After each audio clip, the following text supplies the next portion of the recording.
السلام عليكم ورحمة الله تعالى وبركاته، والصلاة والسلام على الرسول. هنعمل النهاردة الكنافة بالقشطة. زي ما انتم شايفين كده مقاديرنا واضحة. عندنا نبدأ بسم الله. عندنا نص كيلو كنافة متجمدة لسه مطلعاها من الفريزر عشان يسهل عليا ان انا افتفتها.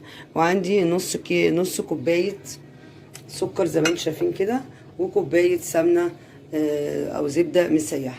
لعمل الشربات كوبايتين سكر وكوباية مية. نبدأ اول حاجة عملنا الشربات. اديني جبنا الحلة واديني نبتدي اول حاجة الشربات عقبال ما نعمل بقية الكنافة. زي ما انتم شايفين كده كوبايتين المية، كوبايتين السكر وعليهم كوباية المية، لان الكنافة عايزة الشربات يبقى غزير. هنحطه على النار، واول ما يغلي نحط ربع معلقه ملح ليمون، يا اما معلقه ليمون، عصير الليمون. زي ما انتم شايفين كده اهو مجمد. ابتدي افتفته كده اهوت. لما بيبقى متجمد بيبقى سهل جدا اننا نفتفته زي ما انتم شايفين كده.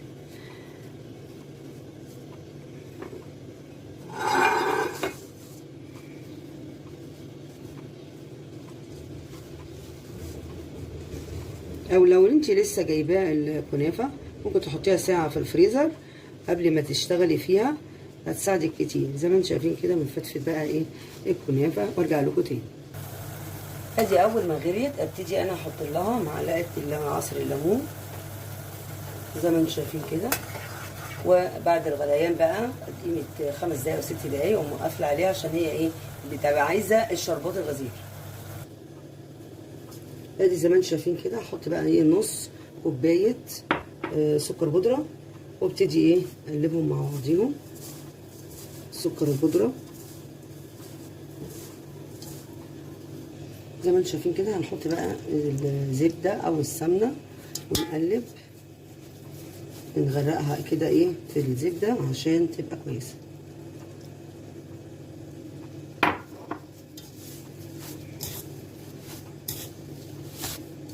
واقلب الكنافه بتاعتي خليها تتشرب من السمنه اللي احنا ساقيينها بيها. زي ما انتم شايفين كده اوزع بقى، حاطه في الصينيه الماده الدهنيه، اوزع نص الكميه تحت قبل ما اعمل الكريمه زي ما انتم شايفين كده، واضغط عليها بصينيه تانية.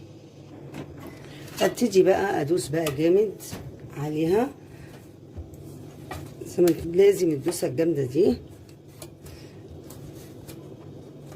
لغايه لما تتكبس الكبسه دي. هنسيب الجزء ده بعد ما نحط الكريمه. بس احنا هنعمل هنعمل هنا اهوت زي سقف كده عشان الكريمه ما تمشيش تسرح وكده. نعمل لها كده اهو.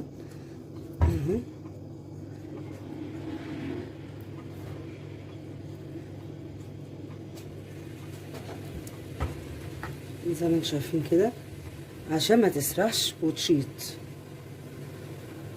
مش عايزاها تيجي في الجناب، تيجي في النص بس. طبعا لعمل الكريمه كوبايتين لبن و3 معالق نشا زي ما انتم شايفين كده.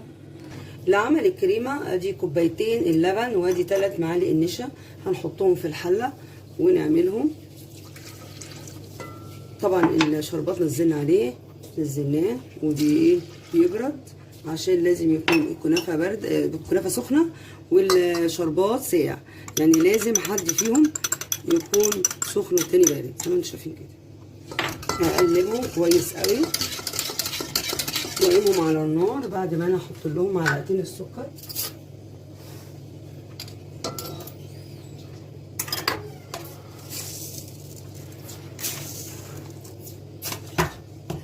واقلبهم كويس جدا بره، وبعد كده احطهم على النار مع التقليب لغايه لما يمسكوا، واحطهم في الصينيه بتاعت الكنافه زي ما انتم شايفين كده.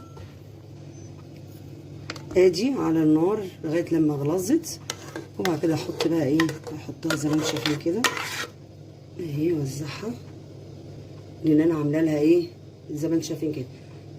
حطينا الوش التاني عليه بعد ما حطينا الكريمه بتاعتنا او القشطه الكدابه زي ما انتم شايفين كده. وادي مجهزين احنا الشربات بتاعنا السمك داين اهو غليظ، يبرد عقبال ما ايه ما تطلع الصينيه من الفرن. طبعا انا مولعه الفرن، هحطه على النار وارجع لكم تاني. ادينا طلعناه لسه طالعينه من الفرن، ونحط نسي الشربات على طول، الشربات ساقع وهو لسه طالع من الفرن سخن زي ما انتم شايفين كده. وادي احلى كنافه جميله بالقشطه الكدابه جميله. يا رب تنال اعجابكم، واستودعكم الله الذي لا تضيع ودائعه، ودمتم في رعايه الله وامنه، والسلام عليكم ورحمه الله تعالى وبركاته.